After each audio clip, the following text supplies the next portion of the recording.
বড় খবর আপনাদের সামনে রাখছি। ইতিমধ্যে মালদায় আবারও শুট আউট। এই মুহূর্তে যেমনটা জানা যাচ্ছে, মালদায় আবারও গুলি চলেছে। গুলিতে আহত দ্বাদশ শ্রেণীর ছাত্র। অভিযোগ তৃণমূল ঘনিষ্ঠ রাজ শেখের দিকে। এই মুহূর্তের বিগ আপডেট আপনাদের সামনে রাখছি। এই মুহূর্তে আপনারা সেই ছবি দেখতে পাচ্ছেন, মালদার ছবি। ইতিমধ্যে দ্বাদশ শ্রেণীর এক ছাত্রকে গুলি করা হয়েছে, গুলি চলল মালদায়। অভিযোগ তৃণমূল ঘনিষ্ঠ রাজ শেখের দিকে। এই মুহূর্তে বিগ আপডেট আপনাদের সামনে রাখছি। স্পষ্ট ভাষা আপনারা দেখতে পাচ্ছেন, নেম আব্দুল সাহিদ তার নাম, এবং তার পরিবারের লোকেরা তার আইডেন্টিটি কার্ড ধরে রেখেছে, অর্থাৎ তিনি দ্বাদশ শ্রেণীর ছাত্র এটা বোঝাচ্ছেন। তার আইডেন্টিটি কার্ড, তার স্কুলের আইডেন্টিটি কার্ড দিয়ে তিনি বোঝানোর চেষ্টা করছেন। এবং গুলিতে আহত হয়েছে দ্বাদশ শ্রেণীর এক ছাত্র। নাম তার, যেমনটা আপনাদের কিছুক্ষণ আগে দেখালাম, আব্দুল। এবং অভিযোগ উঠছে সম্পূর্ণ তৃণমূল ঘনিষ্ঠ রাজ শেখের দিকে। তো বিগ আপডেট আপনাদের সামনে। অভিযোগ তৃণমূল ঘনিষ্ঠ রাজ শেখের দিকে। তৃণমূল ঘনিষ্ঠ রাজ শেখের থেকেই গুলি এসছে, এমনটা জানা যাচ্ছে যে গুলি চলেছে মালদায়। দ্বাদশ শ্রেণীর এক ছাত্রকে গুলি করা হয়েছে।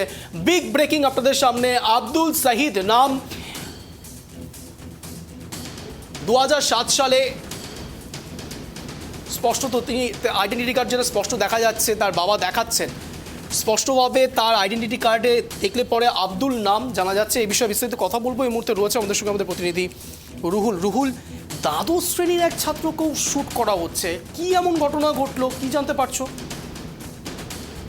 একেবারে অঞ্জনদা, তোমাকে প্রথমে জানাবো, আবার গুলি চললো মালদায়, এবং এই গুলি চলাকে কেন্দ্র করে রীতিমতো চাঞ্চল্য ছড়ালো বাঙ্গিতলা উচ্চ বিদ্যালয় চত্বর এলাকায়। ঘটনা কিন্তু মালদার কালিয়াচকের বাঙ্গিতলা এলাকা, এবং বুকে ডান দিকে গুলি লেগেছে যুবকের, এবং আশঙ্কাজনক অবস্থায় তাকে নিয়ে আসা হয় প্রথমে মালদা মেডিকেল কলেজ হাসপাতালে। সেখানে তার চিকিৎসার অবনতি ঘটায়, তাকে কলকাতায় স্থানান্তরিত করা হচ্ছে এখানকার বর্তমান পরিস্থিতি দেখে, এবং চিকিৎসা ব্যবস্থা ঠিকঠাক পরিকাঠামো ঠিকঠাক না থাকার কারণে। এবং এই ঘটনাটি ঘটেছে মালদার মোথাবাড়ি থানার পঞ্চনন্দপুর বাজার এলাকায়, এবং গতকাল রাত্রি 8:30টার সময় এই গুলি চালানোর ঘটনাটি ঘটেছে। পরিবারের অভিযোগ, গতকাল রাতে বাড়ি থেকে বের হয়েছিল এই ছাত্র, এরপর হঠাৎ করে এই ঘটনা ঘটে। অভিযোগ উঠছে রাজা শেখ নামে এক যুবকের বিরুদ্ধে। অভিযোগ, এই রাজা শেখ কিন্তু তৃণমূলের ঘনিষ্ঠ এবং এলাকায় তৃণমূল নেতা বলেই কিন্তু পরিচিত। কেন রাজা শেখ এই দ্বাদশ শ্রেণীর ছাত্র আব্দুলকে গুলি করলো, এর পিছনে কি উদ্দেশ্য রয়েছে? দেখো, এলাকাবাসী কিন্তু অনুমান করছে যে কোনো রকম হয়তো প্রেমজনিত কারণ থাকতে পারে, বা এই ছেলে হয়তো কোনো রকম কোনো কিছু জানে এই অভিযুক্তর ব্যাপারে, এবং সেই ক্ষেত্রে অভিযোগ যাতে ধামাচাপা দেওয়া যায় সেই ক্ষেত্রে রাজা শেখ তাকে গুলি করে খুন করার প্রচেষ্টা করেছে বলে কিন্তু অনুমান করছেন এলাকাবাসীরা। যদিও গোটা ঘটনাকে কেন্দ্র করে চাঞ্চল্য ছড়িয়েছে এলাকায়, অভিযোগ করা হয়েছে থানাতে, এবং ইতিমধ্যে কিন্তু মালদার মোথাবাড়ি থানার পুলিশ গোটা ঘটনা তদন্ত শুরু করেছে। অঞ্জনদা, প্রশ্ন হচ্ছে, মালদার মতো জায়গাতে এই প্রথমবার শুট আউট হচ্ছে এমনটা নয়। তুমি যেমনটা বলছো যে এর আগেও তো বিভিন্ন রকমভাবে এইরকম গুলির কাণ্ড এসেছে, তুমি একটা অ্যাজাম্পশনের কথা বলছো যে এইরকম সম্ভাব্য বিষয়গুলো উঠে আসতে পারে।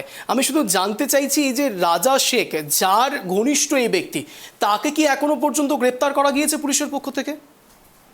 এখনো পর্যন্ত পুলিশের তদন্তে কিন্তু কাউকে গ্রেপ্তার বা আটক করা হয়নি। এই ঘটনা ঘটার পর থেকেই যে যুবকের বিরুদ্ধে অভিযোগ করা হয়েছে থানাতে, সেই যুবক কিন্তু পলাতক রয়েছে, এবং প্রকাশ্য দিবালোকে এই যুবক কিন্তু গুলি করেছে আব্দুলকে, এবং প্রত্যক্ষদর্শী যারা ছিলেন তারা কিন্তু থানায় গোটা ঘটনা জানিয়েছে, এবং এলাকার যে সিসিটিভি ফুটেজ রয়েছে সেই সিসিটিভির ফুটেজ কিন্তু পুলিশ খতিয়ে দেখছে, এবং কি উদ্দেশ্যে এই রাজা শেখ আব্দুলকে গুলি করলো তাও কিন্তু এখন তদন্ত সাপেক্ষ বিষয়, এবং গোটা ঘটনা কিন্তু পুলিশ তদন্তে নিয়ে আসবে যে কি উদ্দেশ্য ছিল, এর পেছনে কি কারণ ছিল। তুমি যেমনটা বলছিলে, চলতি বছর অর্থাৎ এই 2025-এর জানুয়ারি মাসেই কিন্তু মালদা জেলার প্রাক্তন নেতা অর্থাৎ বাবলা সরকার, যিনি প্রয়াত হয়েছেন, যাকে গুলি করে খুন করা হয়েছিল, তৃণমূলেরই গোষ্ঠী কন্দল ছিল, এবং তৃণমূল দলের নেতারা কিন্তু আজকে জেলার হেফাজতে রয়েছে।